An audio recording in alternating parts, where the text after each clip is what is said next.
O bullying tem se tornado uma prática cada vez mais comum nos ambientes escolares. Segundo pesquisa da Universidade Federal de São Paulo, 13% dos brasileiros entre 12 e 16 anos sofrem esse tipo de violência. Um crime que também atinge adultos e vem ganhando maiores proporções na internet. Mesmo sem uma legislação específica sobre o assunto, muitos casos vão parar na justiça.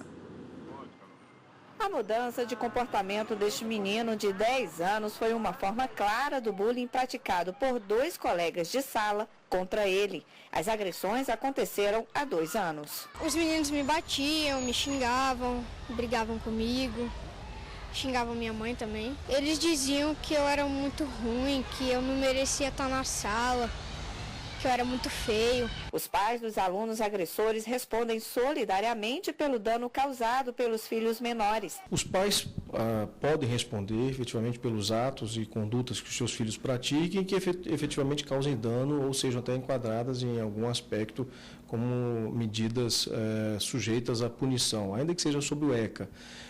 Existem casos, e não são raros, de pais que são condenados, de famílias que são condenadas a pagar indenizações cíveis, por danos morais, para os pais de vítimas. O bullying não é praticado só fisicamente. As agressões podem vir pela internet, pelas redes sociais, grupos de bate-papo e e-mails. As ofensas virtuais, chamadas de cyberbullying, não são controladas por provedores de sites e programas e, por isso, só serão punidas caso descumpram determinação judicial para retirarem o conteúdo do ar. A Justiça entende que 24 horas é o prazo razoável para que as empresas retirem as ofensas da rede. Esta mulher, que não quer ser identificada, também conta o que sofreu com a divulgação de um vídeo íntimo pelo ex-companheiro por meio de WhatsApp. Eu era praticamente casada, morava junto com uma pessoa e há um ano antes dessa postagem cair na internet eu mandei esse vídeo para ele. Falando que eu gostava dele e tal, me insinuando, coisas de um casal, E no momento que eu terminei com ele, 30 dias após, veio à tona esse vídeo, Ele alega que não foi ele, enfim, entrei com processo na justiça, fiz tudo que eu achava cabível fazer, Inclusive coloquei no Face lá o que aconteceu, que não era eu. Quase um ano depois da divulgação do vídeo, ela ainda faz uma busca semanal na internet para pedir a retirada do conteúdo dos sites. O ex-companheiro foi processado, mas a ação foi arquivada por faltas de prova. Para ela, tocar no assunto ainda é muito difícil. Até hoje eu sinto esses efeitos, 9 meses, quase um ano depois eu sinto as pessoas apontando nas minhas costas, dão tapinha, tudo bem, não sei o que, tu é famosa, papapá, e falando nas costas, principalmente pro meu namorado atual, que isso aí faz programa, isso aí não sei o que, julgando, apontando e difamando. A Justiça tem compreendido que aquele praticado pela internet, ele realmente tem um alcance muito maior, uma extensão muito maior do dano, uma sujeição, uma submissão da vítima a uma situação vexatória muito mais ampla, digamos, amplificada. E isso, claro, o magistrado leva em consideração quando ele resolve fixar a indenização.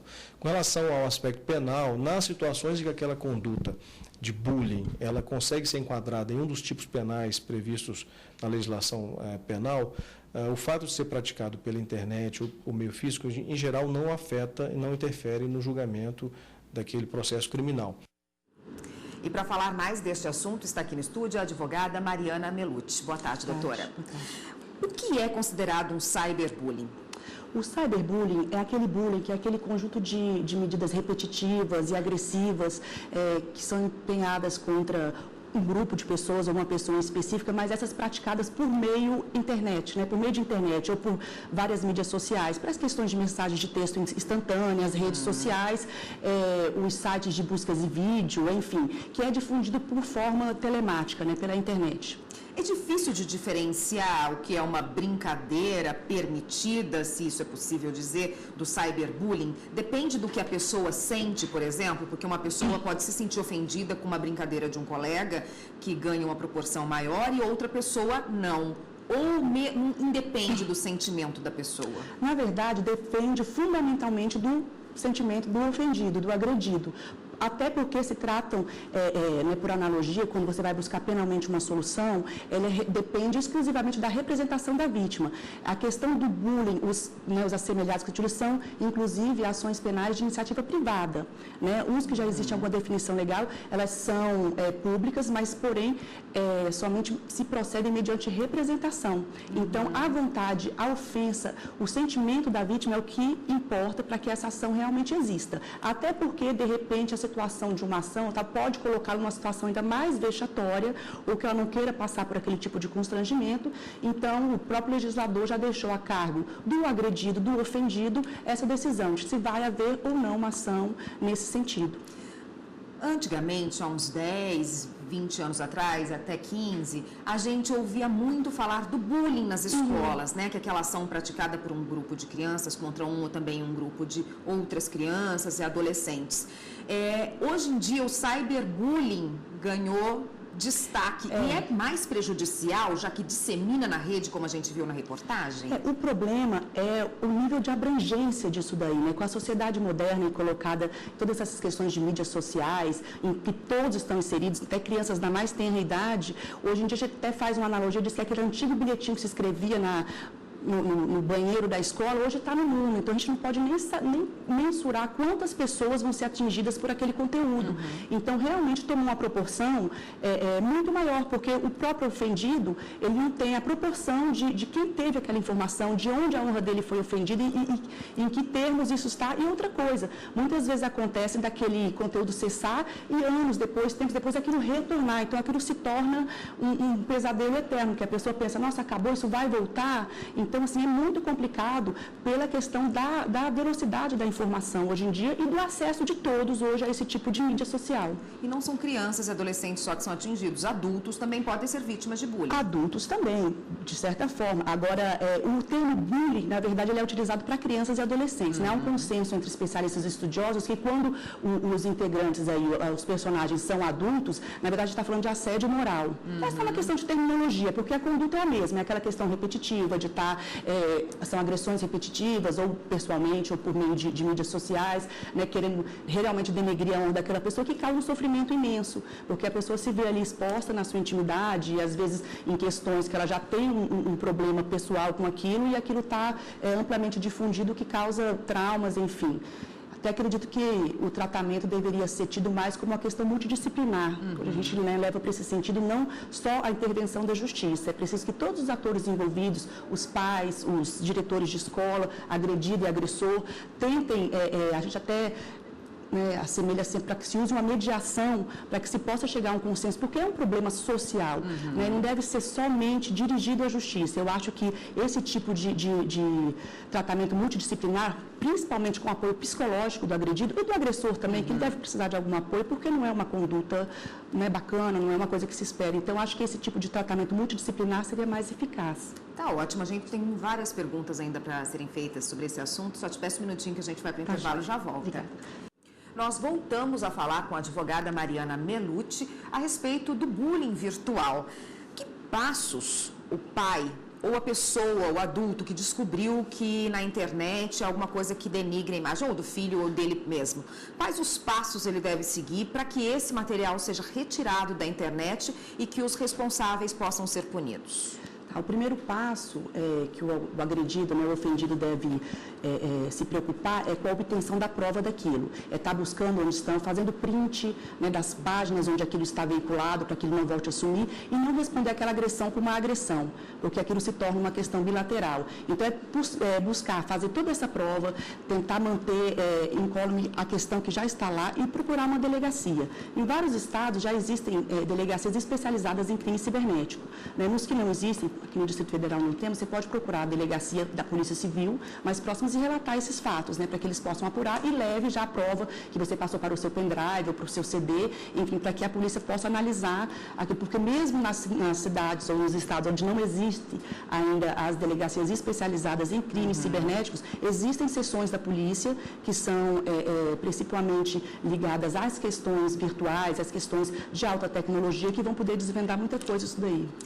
E é difícil a feitura da prova, porque se é postado numa rede social que tem nome, ok, faço o print, você já sabe quem colocou e quem postou aquele conteúdo. Mas existe muito anonimato na internet, as pessoas se protegem em relação a isso.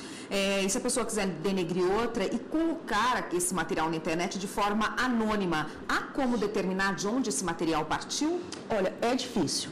É complicado quando isso acontece, até porque hoje existem inúmeras formas de você difundir um conteúdo na rede, tanto por dispositivos móveis como dispositivos de mesa, né, que a gente chama. Então, assim, é bem complicado. Mas hoje a tecnologia, principalmente a investigativa, ela já caminhou bastante no sentido de que você consegue, sim, encontrar os endereços de IP e consegue determinar muitas vezes de que local, né, aquele conteúdo foi veiculado. O marco civil da internet também ajuda. O marco civil da internet ajuda bastante. É importante que quando o agredido faça a prova, ele tente colacionar aquele endereço inteiro da internet que fica HTTP, aquele bem comprido, porque aquilo ajuda muito o trabalho de investigação. As questões do marco civil, elas têm uma série de delimitações e tal. Eu ainda como está muito incipiente, a gente não sabe como vai ser a utilização disso analogicamente para o direito penal, que é muito específico.